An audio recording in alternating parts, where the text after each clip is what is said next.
Makanya kalau di sini berlaku jenggot, tidak berlaku sunnahnya jenggot. Sunnahnya jenggot kalau ketemu dilus-elus, cium pipi kiri, pipi kanan. Ayyuhalladzina amanu tubu ilallah, tubu ilallah, tubu ilallahi taubatan nasuha. Assalamualaikum warahmatullahi wabarakatuh. Alhamdulillah, wassalatu wassalamu ala rasulillah wa ala alihi wa sahbihi wa mawala amma ba'du. Sahabat anak pasar hijrah yang semoga selalu dalam lindungan Allah subhanahu wa ta'ala.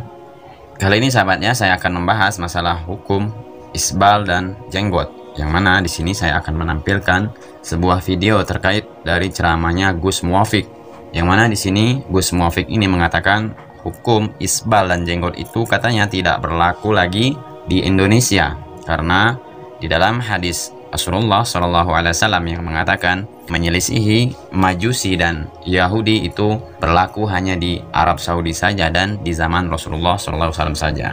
Jelas di sini sahabat ya, Gus Muwafiq ini seakan-akan beliau ini melecehkan hadis-hadis Rasulullah SAW, yang tentunya hadis Rasulullah SAW itu dari awal beliau mengucapkan hadisnya sampai hari kiamat tetap akan berlaku, dan tidak mungkin hadis Rasulullah SAW itu bisa dirubah-rubah atau bisa dikatakan kadaluarsa atau expire lah. Dan jika hadis-hadis Rasulullah itu bisa seenaknya saja sahabat ya, kita katakan bahwa hadis tersebut sudah tidak berlaku di zaman sekarang. Tentunya hadis-hadis Rasulullah SAW tentang tata cara sholat itu sudah tidak berlaku juga sampai sekarang, karena Gus Muwafiq ini jelas mengatakan hadis tentang jenggot itu sudah tidak berlaku lagi katanya di Indonesia. Nauzubillah summa nauzubillah sahabat ya.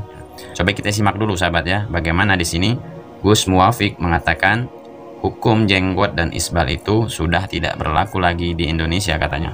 Kita simak videonya. Sudah tahu di Indonesia itu orangnya nggak punya jenggot. Mbah Hasyim Asy'ari tidak berjenggot. Kenapa? Karena jenggot itu dulu untuk menyelisihi orang Majusi dan Yahudi. Lah di sini nggak ada Majusi, nggak ada Yahudi, yang kamu selisihi apa? Maka kalau mau berjenggot aja. Makanya kalau di sini berlaku jenggot, tidak berlaku sunnahnya jenggot. Sunnahnya jenggot kalau ketemu dilus-elus, cium pipi kiri, pipi kanan. Di sini jenggotnya ada, dilus-elus, ditonyo. Jadi berlaku jenggotnya ada, perilaku berjenggotnya tidak dipakai. Celana cingkrang dulu untuk menyelisihi orang Romawi. Sebab orang Romawi kalau kaya, jubahnya itu bermeter-meter ke belakang. Terus nanti kalau dia jalan ada yang bawain jubahnya. Ini simbol apa? Kekayaan dan kesombongan. Nah, ketika di pasar agar kaum muslimin berbeda, maka disuruh motong jubah agak tinggi biar nggak sombong. Lah di sini karena tidak ada yang diselisihi, maka tidak berlaku hukum tidak sombong bagi yang cingkrang. Maka semakin cingkrang semakin sombong. Ini di Indonesia. Dari sekian banyak video sahabatnya yang telah saya simak dari ustadz-ustadz dari kalangan Nahdlatul Ulama, memang banyak sekali ustadz-ustadz ini yang mencela seakan-akan menghina hadis Rasulullah SAW tentang jenggot dan isbal. Dan tidak sedikit sahabatnya ustadz-ustadz yang salah kaprah tentang hadis tersebut, yang mana mereka banyak mengatakan bahwa hukum jenggot dan isbal itu sudah tidak berlaku lagi di Indonesia. Namun sahabatnya di sini Buya Yahya tetap semangat memperjuangkan sunnah Rasulullah SAW, yang mana beliau ini mengecam keras bagi murid-muridnya yang memperolok-olok sunnah Rasulullah SAW. Buya Yahya mengatakan jika ada muridnya yang mencela hadis Rasulullah tentang jenggot dan isbal, maka beliau akan mencambuknya. Tentunya sahabatnya Buya Yahya ini tidak terima dan jelas membela sunnah Rasulullah SAW tentang masalah jenggot dan isbal. Walaupun ya beliau ini belum sepenuhnya sahabatnya membela sunnah-sunnah Rasulullah SAW. Tentang hukum masalah jenggot dan isbal ini sahabatnya, para ulama itu ada yang berselisih mengenai masalah ini.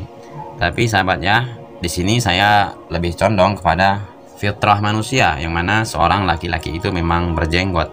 Sebagai seorang muslim, kita taat apa yang diperintahkan oleh Rasulullah SAW tentunya. Sebagaimana firman Allah Subhanahu wa taala dalam surat An-Nur ayat 54, sahabat ya. Yang mana di sini Allah Subhanahu wa taala berfirman yang artinya, katakanlah, taatlah kepada Allah dan taatlah kepada Rasul. Dan jika kamu berpaling, maka sesungguhnya kewajiban Rasul hanyalah apa yang dibebankan kepadanya. Kewajibanmu adalah apa yang dibebankan kepadamu. Dan jika kamu taat kepadanya, niscaya kamu mendapat petunjuk. Dan tidak lain kewajiban Rasul hanyalah menyampaikan amanat Allah dengan terang.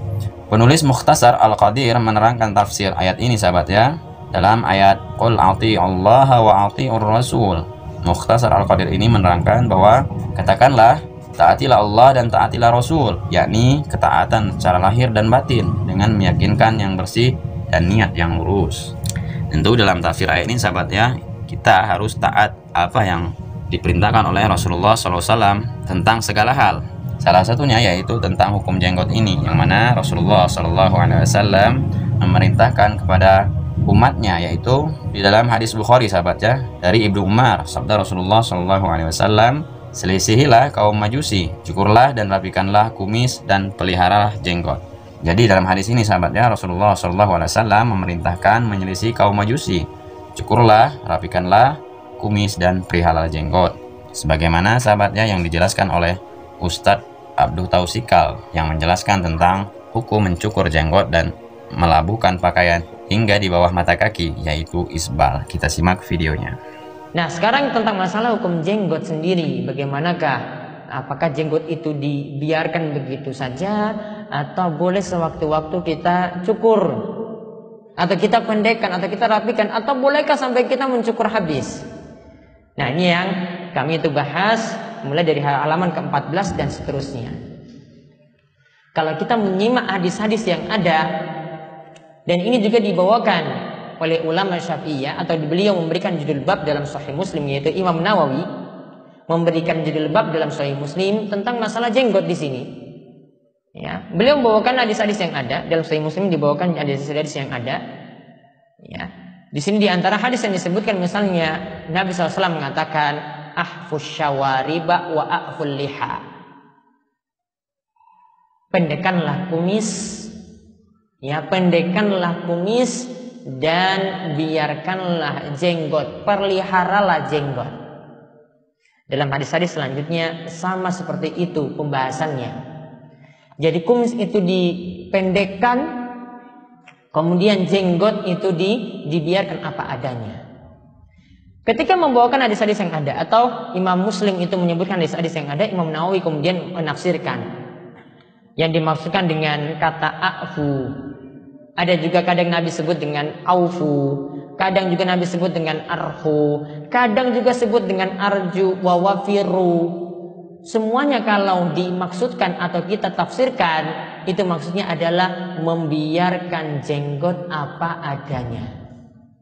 Maksudnya adalah membiarkan jenggot apa adanya, gratis. Jenggot kalau dibiarkan apa adanya itu tidak pakai biaya. Jadi Nabi SAW suruh menghemat biaya, dilarang untuk idaatul mal, membuang-buang harta. Dalam masalah jenggot juga demikian, beliau perintahkan biarkan apa adanya. Kalau biarkan apa adanya itu nggak butuh alat cukur, ya, nggak butuh alat cukur. Paling cuma kita basahin ketika mandi, saya sudah cukup. Atau sampo mungkin dipingin dipakai, ya sudah cukup. Pingin jenggotnya biar tebal misalnya, ya, ketika itu sudah cukup. Tidak pakai biaya-biaya yang besar. Ini memelihara yang simpel, ya, memelihara sesuatu yang simpel, yang sederhana, tidak butuh biaya. Beda dengan orang itu ngingu wedus. Paham? Kalau kita mau pengen sapi, kambing, pakai biaya nggak? Pakannya yang kita cari pakai biaya nggak? Pakai, ya kan? Biar kambing tadi bisa hidup, biar sapi itu bisa hidup, itu pakai biaya. Kalau ini tidak. Jenggot biar tumbuh itu tidak pakai biaya. Ya, jenggot itu biar tumbuh itu tidak pakai biaya. Maka dalam Islam sudah diajarkan ajaran yang sederhana. Ini juga menunjukkan salah satu hikmahnya kenapa kita diperintahkan membiarkan jenggot apa adanya seperti itu. Di samping juga alasan-alasan yang lainnya disebutkan dalam halaman 16-17 ya, supaya tidak menyerupai wanita. Kalau wanita itu tidak berjenggot, laki-laki itu berjenggot, berbeda. Juga di sini untuk menyelisih ahli kitab. Ya, untuk menyelisih ahli kitab. Untuk menyelisih mereka, ya, maka ya kita diperintahkan untuk membiarkan jenggot apa adanya, ya. Sedangkan ahli kitab itu biasa memangkas jenggotnya. Dulu ahli kitab seperti itu. Alhamdulillah sudah kita menyimak sahabat ya penjelasan dari Ustadz Abdul Tausikal tadi, yang mana larangan-larangan mencukur jenggot dan isbal, yaitu melabuhkan pakaian di bawah mata kaki. Sebagai penutup sahabat ya, semoga kita terhindar dari mengolok-olok sunnah Rasulullah SAW, seperti video dari Gus Muafik tadi sahabat ya, yang mana beliau mengatakan hukum isbal dan jenggot itu sudah tidak berlaku lagi di Indonesia. Jadi seolah-olah beliau ini jelas mengolok sunnah Rasulullah SAW. Ya, sebagai seorang muslim tentunya walaupun kita belum sepenuhnya sahabatnya menjalankan syariat tentang Islam atau perintah Rasulullah SAW, janganlah sekali-sekali kita mengolok sunnah Rasulullah SAW. Karena dampak dan bahayanya itu sangat besar. Bisa jadi kita keluar dari Islam tanpa disadari sahabatnya, akibat dari mengolok sunnah Rasulullah SAW ini. Dan kita berlindung sahabatnya kepada Allah Subhanahu Wa Taala dari segala kejelekan atau fitnah-fitnah yang banyak ya di akhir zaman ini.